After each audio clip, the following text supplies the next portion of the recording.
Hello everyone, final revision में आपका स्वागत है और मैं हूं यश। तो इंटरनेशनल रिलेशन के करंट अफेयर से संबंधित सुर्खियों में रहे टॉपिक्स की बात कर रहे थे हम, जिसमें आज हम अंतर्राष्ट्रीय संगठनों और अंतर्राष्ट्रीय रूप से सुर्खियों में रहे कुछ अन्य तथ्यों के बारे में भी जानेंगे। तो यदि आप पहली बार इस चैनल में आ रहे हैं तो चैनल को सब्सक्राइब ज़रूर कर लीजिए, क्योंकि अभी बहुत से लेक्चर आने बाकी हैं। चलिए अब लेक्चर स्टार्ट करते हैं।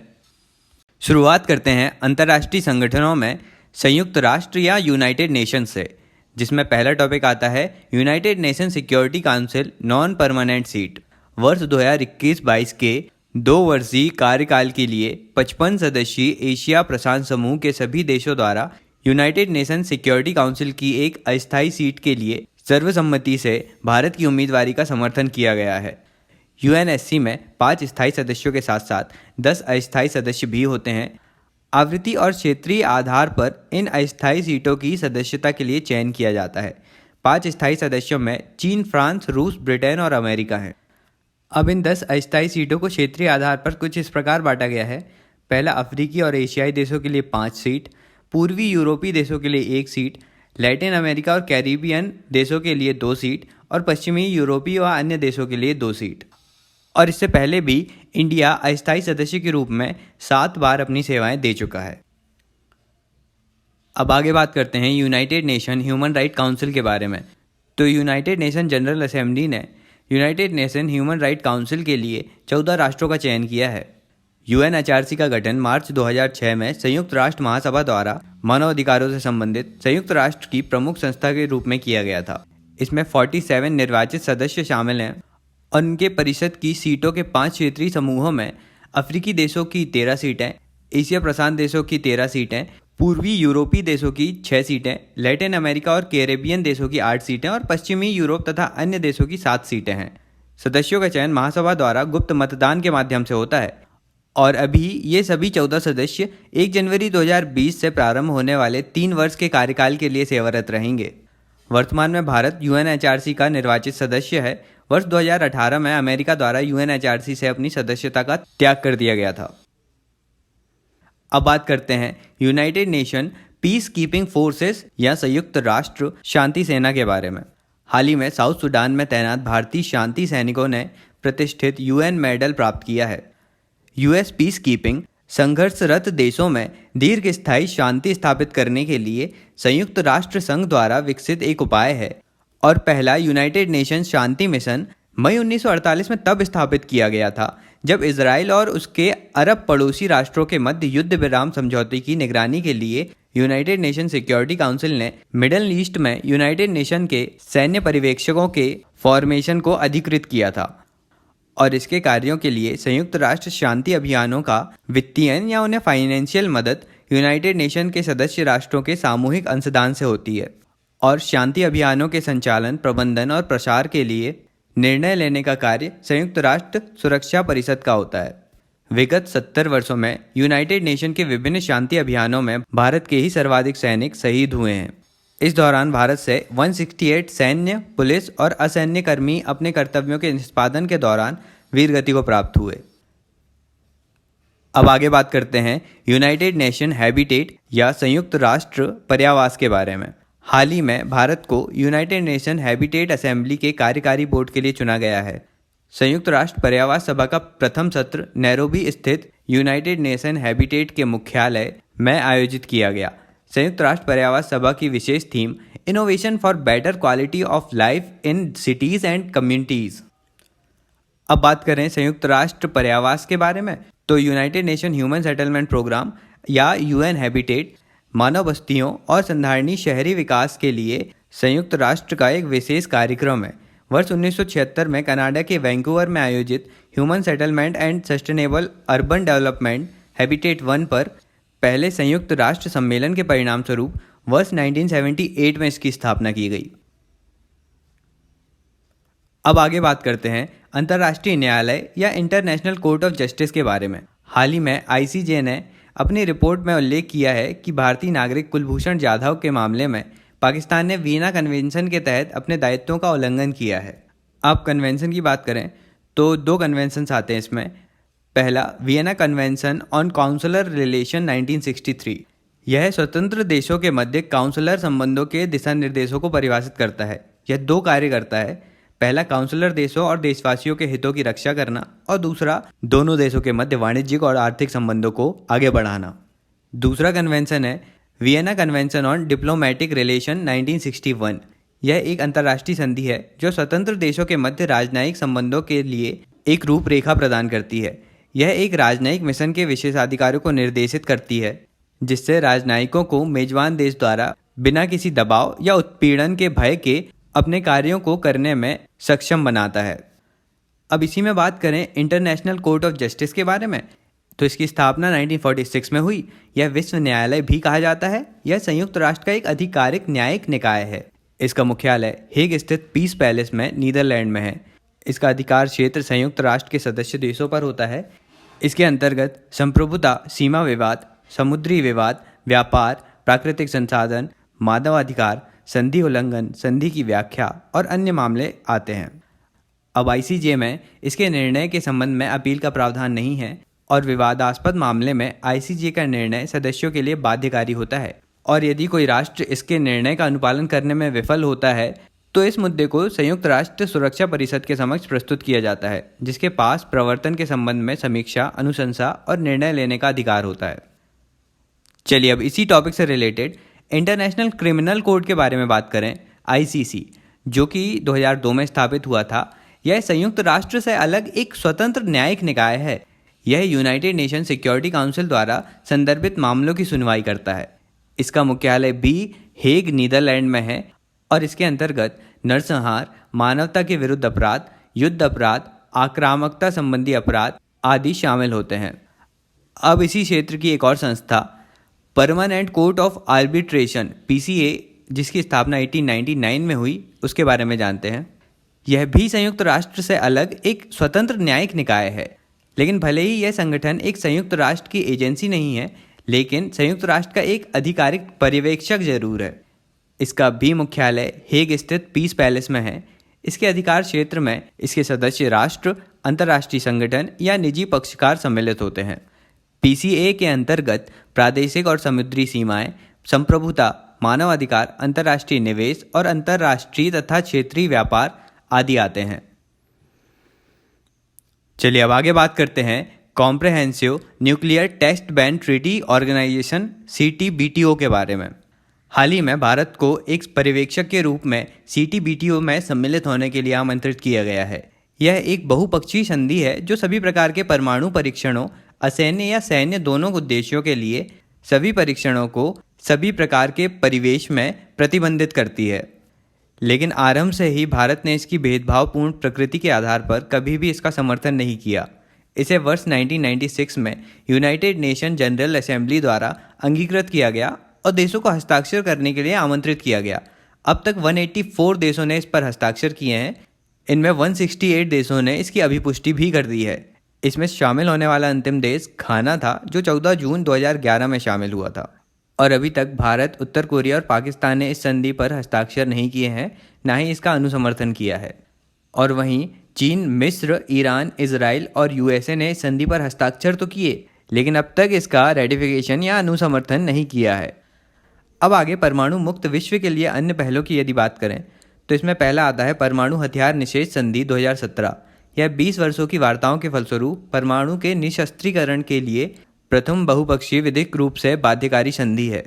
इसमें भारत और अन्य परमाणु शक्ति संपन्न राष्ट्रों जैसे USA, Russia, Britain, China, France, Pakistan, north Korea, Israel आदि ने इन वार्ताओं में भाग नहीं लिया था।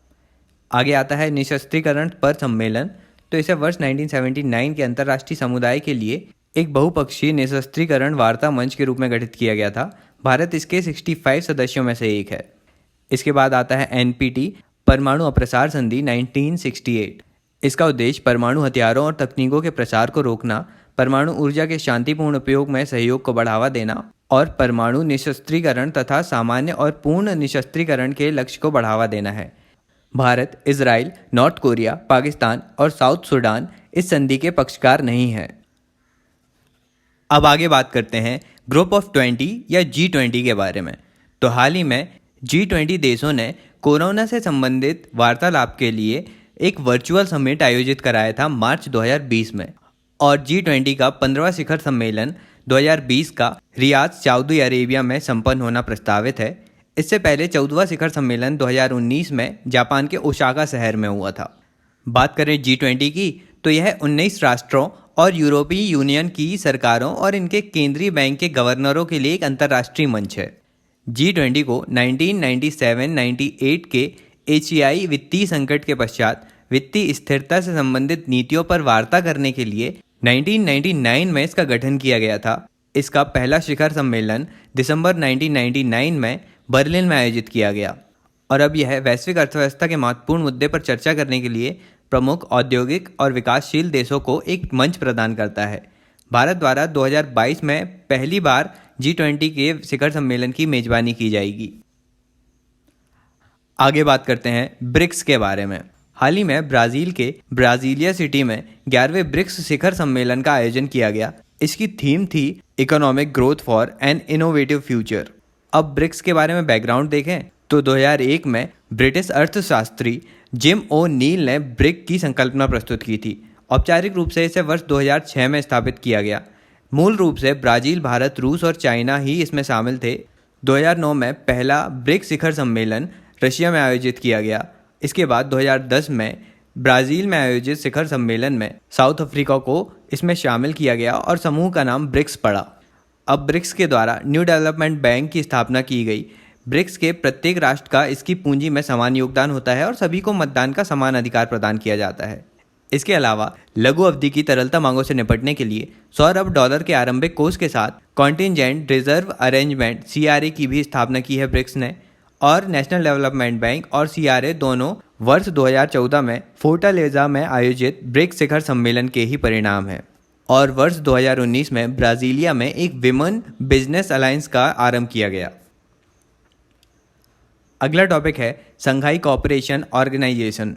हाल ही में किर्गिस्तान की राजधानी बिश्केक में आयोजित SCO के 19वें शिखर सम्मेलन में SCO के सदस्य देशों द्वारा बिश्केक घोषणा पत्र को अंगीकृत किया गया। अब SCO के बारे में बात करें तो ये यूरेशियाई क्षेत्र का एक राजनीतिक, आर्थिक और सैन्य संगठन है। इसका मुख्यालय बीजिंग, चीन में है। SCO की उत्पत्ति शंघाई 5 चीन, कजाकिस्तान, किर्गिस्तान, रूस और ताजिकिस्तान से हुई, जिसकी स्थापना 1996 में हुई थी। वर्ष 2001 में उज्बेकिस्तान इसमें शामिल हुआ। इसका नाम परिवर्तित करके शंघाई कोऑपरेशन ऑर्गेनाइजेशन कर दिया गया।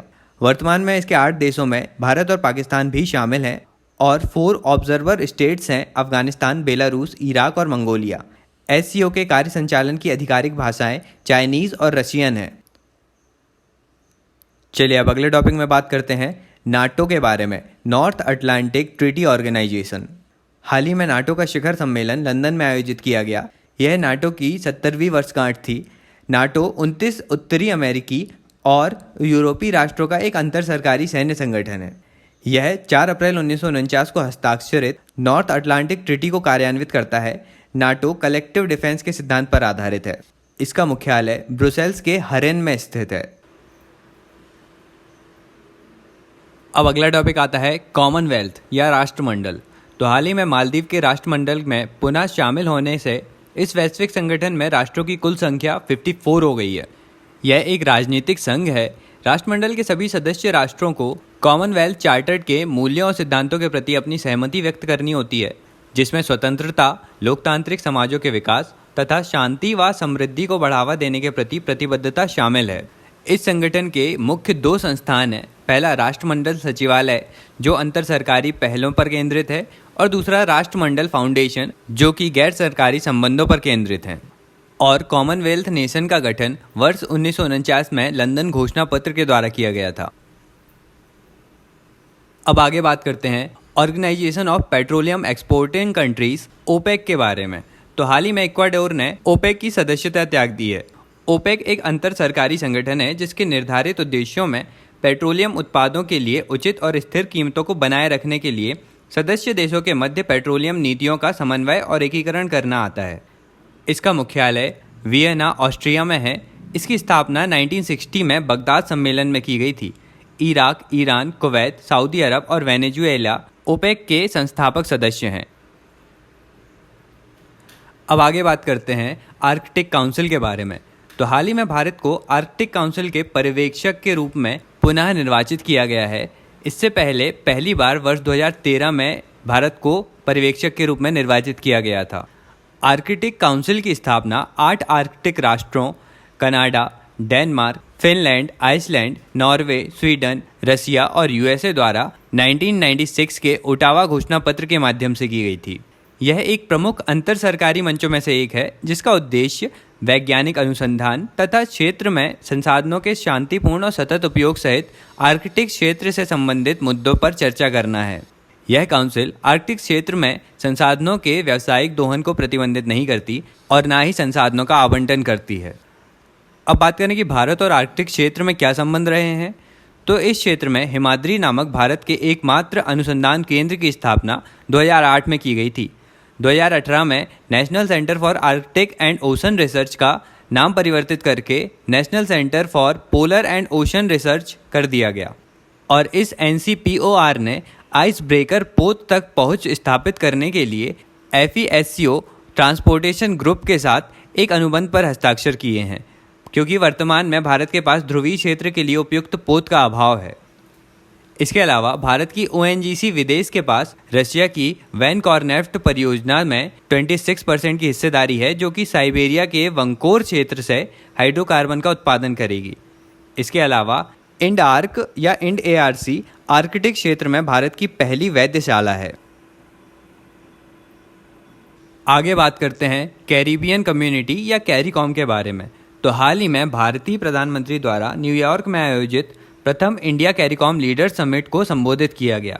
कैरिकॉम अपने सदस्य देशों के मध्य आर्थिक एकीकरण और सहयोग को बढ़ावा देने तथा लाभों का न्यायोचित बंटवारा करने और विदेश नीति में समन्वय स्थापित करने के लिए कैरिबियन राष्ट्रों के मध्य एक संधि है, जिसे 1973 में स्थापित किया गया था। इसका सचिवालय जॉर्ज टाउन गुयाना में है और भारत ने कैरिकॉम में सामुदायिक विकास परियोजना के लिए 14 मिलियन अमेरिकी डॉलर के अनुदान और सौर एवं नवीकरणीय ऊर्जा तथा जलवायु परिवर्तन से संबंधित परियोजनाओं के लिए $150 मिलियन के लाइन ऑफ क्रेडिट की घोषणा की है। अब आगे बात करते हैं नॉन अलाइंड मूवमेंट या गुट निरपेक्ष आंदोलन के बारे में। तो उपराष्ट्रपति वेंकैया नायडू ने अजरबैजान में बाकू में आयोजित एक गुट निरपेक्ष आंदोलन के 18वें शिखर सम्मेलन को अटेंड किया। इस शिखर सम्मेलन की थीम थी upholding the Bandung principles to ensure concerted and adequate response to the challenges of contemporary world. गुट निरपेक्ष आंदोलन को वर्ष 1955 में इंडोनेशिया के बांडुंग में आयोजित एशिया अफ्रीका सम्मेलन में इस आंदोलन की आधारशिला रखी गई थी। इस सम्मेलन में ही नॉन अलाइंड मूवमेंट के प्रयासों को निर्देशित करने वाले बांडुंग के 10 सिद्धांतों को प्रतिपादित किया गया था। भारत, यूगोस्लाविया, मिस्र, घाना और इंडोनेशिया के नेतृत्व में नॉन अलाइंड मूवमेंट की स्थापना की गई, जिसका प्रथम शिखर सम्मेलन 1961 में बेलग्रेड में हुआ था। 2018 तक इसमें कुल 120 सदस्य सम्मिलित थे, जिसमें अफ्रीका के 53, एशिया के 39, लैटिन अमेरिका और कैरिबियन देशों के 26 और यूरोप के 2 देश सम्मिलित हैं। इसमें 17 राष्ट्रों और 10 अंतर्राष्ट्रीय संगठनों को भी इसके पर्यवेक्षक का दर्जा प्राप्त है। चलिए अब आगे बात करते हैं क्राइस्टचर्च कॉल टू एक्शन के बारे में। तो हाल ही में क्राइस्टचर्च कॉल टू एक्शन नामक एक दस्तावेज पर हस्ताक्षर किए गए और भारत सहित 26 भागीदार देशों द्वारा इसे अपनाया गया। Christchurch call to action Christchurch के हमले के बाद ऑनलाइन चरमपंथ के प्रचार प्रसार से निपटने और इंटरनेट को सुरक्षित करने के लिए शीर्ष सोशल मीडिया कंपनी के साथ फ्रांस और न्यूजीलैंड की सरकारों द्वारा प्रारंभ की गई एक पहल है। यह अंतर्राष्ट्रीय मानवाधिकार कानून को ध्यान में रखते हुए ऑनलाइन हिंसक अतिवादी सामग्री के मुद्दे और इंटरनेट के दुरुपयोग को रोकने के उद्देश्य से सरकारों और ऑनलाइन सेवा प्रदाताओं की ओर से सामूहिक और स्वैच्छिक प्रतिबद्धताओं को रेखांकित करता है। इसे साइन करने वाले देश हैं France, New Zealand, European Commission, Ireland, Norway, Senegal, Canada, Jordan, Britain, Indonesia, Australia, Germany, Japan, Spain, Netherland, Sweden और भारत। अब इसी प्रकार की कुछ अन्य पहलें हैं टैग अगेंस्ट टेररिज्म, जिसे United nation counter terrorism executive directorate के द्वारा चलाया जा रहा है और इसी के द्वारा global internet forum to counter terrorism पहल भी चल रही है। और अरब क्षेत्रों में उग्रवाद और चरमपंथ से निपटने के लिए अकाबा प्रक्रिया जॉर्डन द्वारा आरंभ की गई थी। इसके अलावा ग्लोबल काउंटर टेररिज्म फोरम आतंकवाद से निपटने के लिए 2011 में प्रारंभ एक अनौपचारिक, गैर राजनीतिक और बहुपक्षीय मंच है। भारत भी इसका सदस्य है। अब बात करते हैं financial action task force watch list के बारे में। तो हाल ही में FATF ने पाकिस्तान को जून 2020 तक ग्रे लिस्ट में सूचीबद्ध करने का निर्णय लिया था। FATF की बात करें तो यह वर्ष 1989 में स्थापित एक इंटर गवर्नमेंटल निकाय है और पेरिस में आर्थिक सहयोग और विकास संगठन OECD के मुख्यालय में स्थित है। इसके 39 पूर्ण सदस्य हैं, जिनमें वर्तमान में 37 सदस्य क्षेत्राधिकार और 2 क्षेत्रीय संगठन शामिल हैं, जिसमें यूरोपीय यूनियन और खाड़ी सहयोग परिषद आते हैं, और भारत भी इसका एक सदस्य है। इसका उद्देश्य मानक निर्धारित करना और धन शोधन, आतंकवादी वित्त पोषण एवं अंतर्राष्ट्रीय वित्तीय प्रणाली की अखंडता के समक्ष उपस्थित अन्य संबंधित जोखिमों से निपटने के लिए कानून, विनियामक और परिचालनात्मक उपायों के प्रभावी कार्यान्वयन को प्रोत्साहित करना है। चलिए अब इंटरनेशनल ऑर्गेनाइजेशन से अलग हटकर करंट अफेयर्स के कुछ अन्य टॉपिक्स की बात करते हैं, जिसमें सबसे पहला आता है United nation security council committee 1267। इसकी स्थापना 1999 में रिजोल्यूशन 1267 के द्वारा की गई थी। इसने सीमित मात्रा में तालिबान पर हवाई प्रतिबंध लगाने और परिसंपत्ति जब्त करने की कार्यवाही की थी, और अब यह कार्यवाही किसी भी व्यक्ति या किसी भी संस्थान के ऊपर भी कर सकता है। जैसे आतंकवादी संगठन जैश ए मोहम्मद के प्रमुख मसूद अजहर को मई 2019 में UNSC कमेटी 1267 द्वारा डेजिग्नेटेड ग्लोबल टेररिस्ट के रूप में सूचीबद्ध किया गया। लेकिन अब यह समिति 2 भागों में बांट दी गई है। इसमें 1267 कमेटी अलकायदा पर प्रतिबंध लगाती है और 2011 के प्रस्ताव 1988 के आधार पर तालिबान के संबंध में कार्यवाही करने के लिए एक अन्य समिति को गठित किया गया है। अब आगे बात करते हैं रायसीना डायलॉग 2020 के बारे में। तो इसका 5वां संस्करण नई दिल्ली में आयोजित किया गया। यह एक बहुपक्षीय सम्मेलन है जिसे वर्ष 2016 से नई दिल्ली में वार्षिक रूप से आयोजित किया जा रहा है। यह संवाद वैश्विक समुदाय के समक्ष विद्यमान सर्वाधिक चुनौतियों के मुद्दों को संबोधित करने के लिए प्रतिबद्ध है। इसे सिंगापुर के सांग्रीला डायलॉग के अनुरूप अभिकल्पित किया गया है। इसे राष्ट्र अध्यक्षों, कैबिनेट मंत्रियों, स्थानीय सरकारी अधिकारियों के साथ साथ प्रमुख निजी क्षेत्र के कार्यकारी अधिकारियों, मीडिया और शिक्षाविदों सहित एक बहुहितधारक एवं विभिन्न क्षेत्रकों के मध्य संवाद के रूप में आयोजित किया जाता है।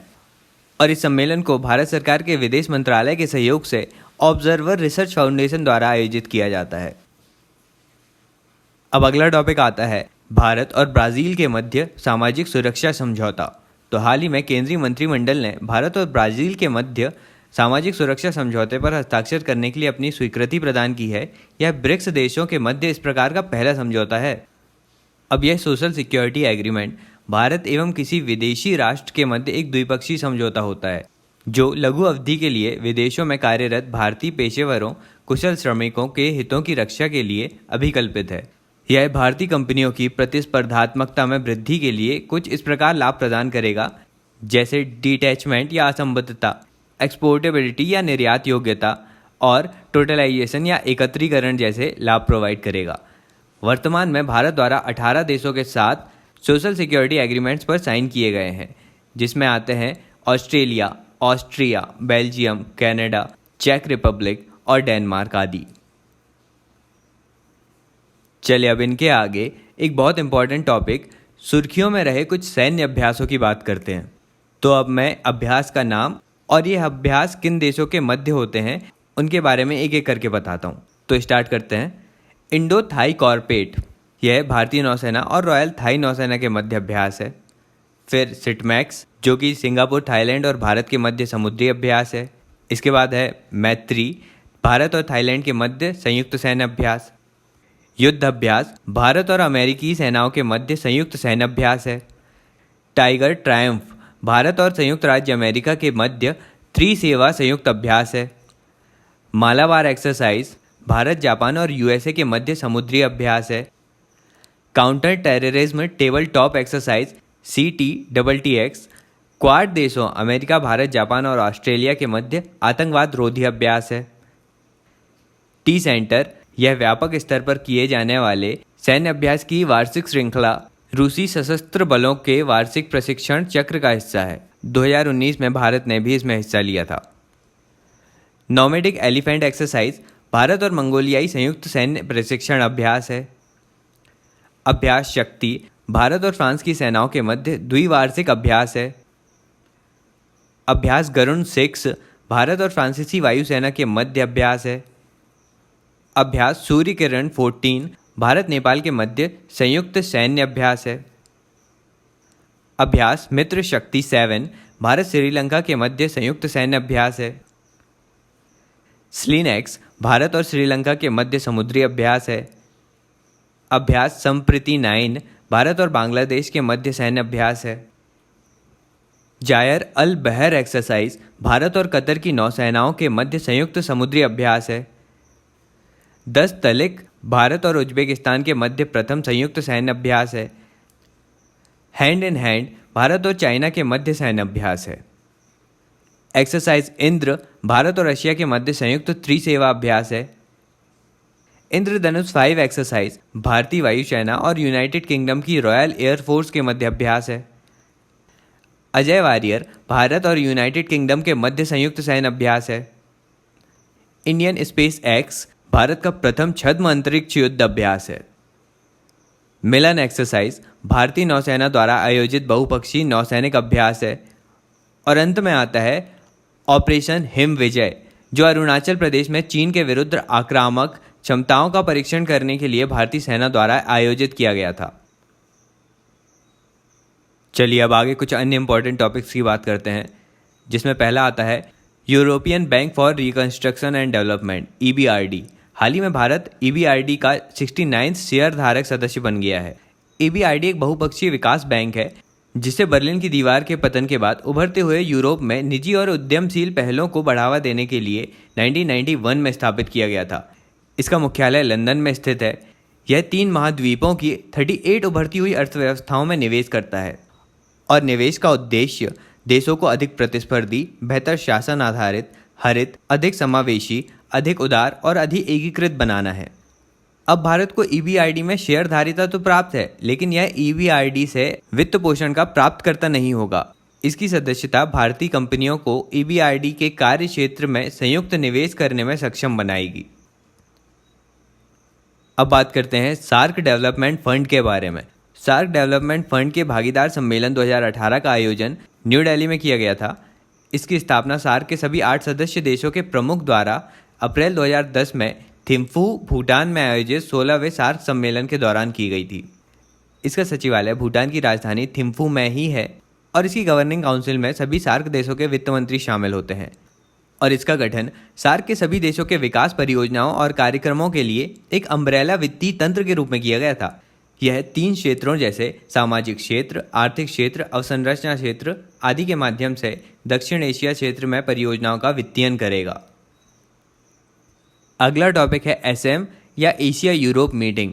तो 13th एशिया यूरोप मीटिंग शिखर सम्मेलन की बैठक नवंबर 2020 में नोम पेन, कंबोडिया में निर्धारित की गई, जिसकी थीम होगी strengthening multilateralism for shared growth.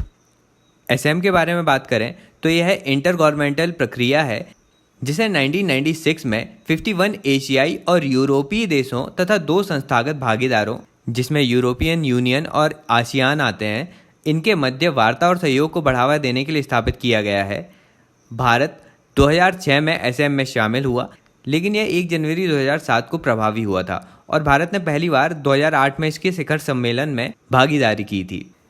इसका पहला शिखर सम्मेलन बैंकॉक, थाईलैंड में आयोजित हुआ था। इसका उद्देश्य यूरोपीय और एशियाई नीति निर्माताओं के मध्य राजनीतिक, आर्थिक, वित्तीय और सामाजिक सांस्कृतिक मुद्दों पर विचारों के आदान प्रदान को संभव बनाना है ताकि व्यापक वैश्विक दृष्टिकोण को बढ़ावा दिया जा सके। अब अगला टॉपिक है इंडियन ओशियन कॉन्फ्रेंस। हिंद महासागर सम्मेलन के 4थे संस्करण का आयोजन मालदीव की राजधानी माले में किया गया। यह सम्मेलन इंडिया फाउंडेशन द्वारा सिंगापुर, श्रीलंका और बांग्लादेश के सहयोगियों के साथ शुरू किया गया। यह एक ऐसा मंच है जो हिंद महासागर क्षेत्र के सभी राष्ट्र प्रमुखों, सरकारों, मंत्रियों, विचारकों, विद्वानों, राजनयिकों और नौकरशाहों तथा पेशेवरों को एक साथ एकत्रित करता है। आगे बात करते हैं एशिया अफ्रीका ग्रोथ कॉरिडोर के बारे में। तो अफ्रीकन डेवलपमेंट बैंक की बैठक में भारत द्वारा एशिया अफ्रीका ग्रोथ कॉरिडोर से संबंधित एक विजन डॉक्यूमेंट जारी किया गया। इसमें जापान भारत का सहयोगी है। इस कॉरिडोर का मुख्य उद्देश्य एशिया और अफ्रीका के मध्य समृद्धि और संपर्क कनेक्टिविटी को बढ़ाना है। यह कॉरिडोर 4 क्षेत्रों पर ध्यान केंद्रित करेगा। पहला, विकास सहयोग परियोजनाएं, दूसरा क्वालिटी इंफ्रास्ट्रक्चर, तीसरा इंस्टीट्यूशनल कनेक्टिविटी और फोर्थ है skill development and people to people partnership. और विकास कार्यों में सहयोग के लिए प्रमुख क्षेत्रों के रूप में कृषि, स्वास्थ्य, प्रौद्योगिकी और आपदा प्रबंधन की पहचान की गई। अगला टॉपिक है India Pacific island sustainable development conference. हाल ही में विदेश मंत्रालय द्वारा भारत और प्रशांत द्वीपीय देशों के बीच संधारणीय विकास पर एक सम्मेलन आयोजित किया गया। इस सम्मेलन का आयोजन forum for India Pacific islands cooperation FIPIC द्वारा किया गया और इसका प्रमुख knowledge partner the energy and resources institute या टेरी था। इसमें ब्लू इकोनॉमी, जलवायु परिवर्तन का सामना करने के लिए मिटिगेशन, आपदा संबंधी तैयारी, स्वास्थ्य, अंतर्राष्ट्रीय सौर गठबंधन जैसे मुद्दों पर और नेशनली डिटरमाइंड कंट्रीब्यूशन के क्रियान्वयन का व्यावहारिक समाधान खोजने पर ध्यान केंद्रित किया गया। अब आगे FIPIC के बारे में बात करें तो इसका गठन नवंबर 2014 में प्रशांत द्वीपीय देशों के साथ भारत के संबंधों को मजबूत करने के लिए किया गया था। इसका पहला सम्मेलन 2014 में फिजी में और 2015 में दूसरा सम्मेलन जयपुर में आयोजित किया गया। भारत और 14 प्रशांत द्वीपीय देश इसमें शामिल हैं। इसमें टोंगा, कुक द्वीप समूह, Tuvalu, Nauru, Kiribati, Vanuatu, Solomon द्वीप, Samoa, Niue, Palau, Micronesia, martial द्वीप, फिजी और पापुआ न्यू गिनी सम्मिलित हैं। आगे बात करते हैं एशिया रीअश्योरेंस इनिशिएटिव एक्ट के बारे में। तो अमेरिकी राष्ट्रपति ने भारत प्रशांत क्षेत्र में चीन द्वारा उत्पन्न खतरे का मुकाबला करने और इस क्षेत्र में अमेरिकी नेतृत्व को पुनः सुदृढ़ करने के लिए एरिया एक्ट पर हस्ताक्षर किए हैं और यह Asia reassurance initiative act Bharat प्रशांत क्षेत्र में शांति और सुरक्षा को बढ़ावा देने में USA और इंडिया के मध्य रणनीतिक साझेदारी की महत्वपूर्ण भूमिका को मान्यता प्रदान करता है और यह देशों के मध्य राजनयिक, आर्थिक और सुरक्षा संबंधों को सुदृढ़ भी करता है। अब आगे काटसा मतलब countering America's advisories through sanctions act के बारे में जानते हैं। तो अमेरिकी अधिकारियों द्वारा भारत को चेतावनी दी गई है कि यदि भारत रूसी S-400 मिसाइल रक्षा प्रणाली की खरीद समझौते पर आगे बढ़ने का निर्णय लेता है तो उसे काटसा के तहत प्रतिबंधों के जोखिम का सामना करना पड़ सकता है। काटसा वर्ष 2017 में लागू अमेरिका द्वारा एक संघीय कानून है। इसका उद्देश्य दंडात्मक उपायों के माध्यम से ईरान, रशिया और नॉर्थ कोरिया की आक्रामकता का सामना करना है। काटसा एक्ट के तहत डिपार्टमेंट ऑफ स्टेट ने रक्षा और आसूचना क्षेत्र के संबंध में 39 रूसी संस्थाओं को अपनी सूची में शामिल किया है और यदि इन संस्थाओं के साथ कोई तीसरा पक्ष या तीसरा देश व्यापार करता है तो उन पर प्रतिबंध लगाया जाएगा। अगला टॉपिक आता है भारत के संबंध में strategic policy group.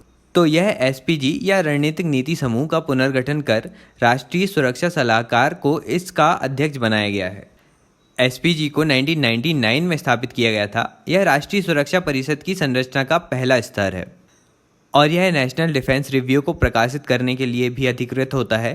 National defence review NSC के विचारार्थ अल्पकालिक और दीर्घकालिक सुरक्षा खतरों और रक्षा मामलों का एक मसौदा है और SPG अंतर मंत्रालयीय समन्वय और राष्ट्रीय सुरक्षा नीतियों के निर्माण में प्रासंगिक इनपुट के एकीकरण के लिए एक मुख्य तंत्र है। कैबिनेट सचिव केंद्रीय मंत्रालयों और विभागों तथा राज्य सरकारों के मध्य SPG के निर्णयों के कार्यान्वयन का समन्वय करता है। आगे बात करते हैं India's third IT corridor in China.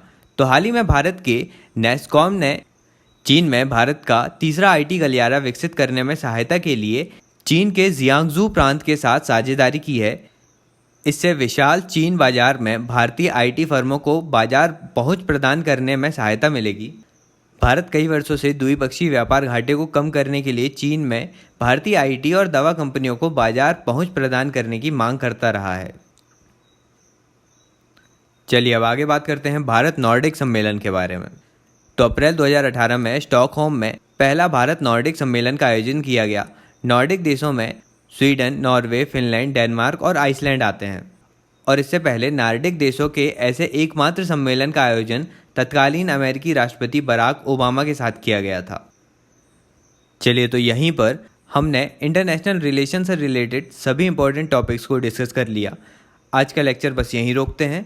Lecture पसंद आया तो लाइक ज़रूर कीजिए और पहली बार इस चैनल में आ रहे हैं तो चैनल को सब्सक्राइब करना ना भूलें और वीडियो को शेयर भी कीजिएगा। अभी के लिए चलता हूँ, मिलते हैं अगले वीडियो में एक नए टॉपिक के साथ। Thank you so much for listening.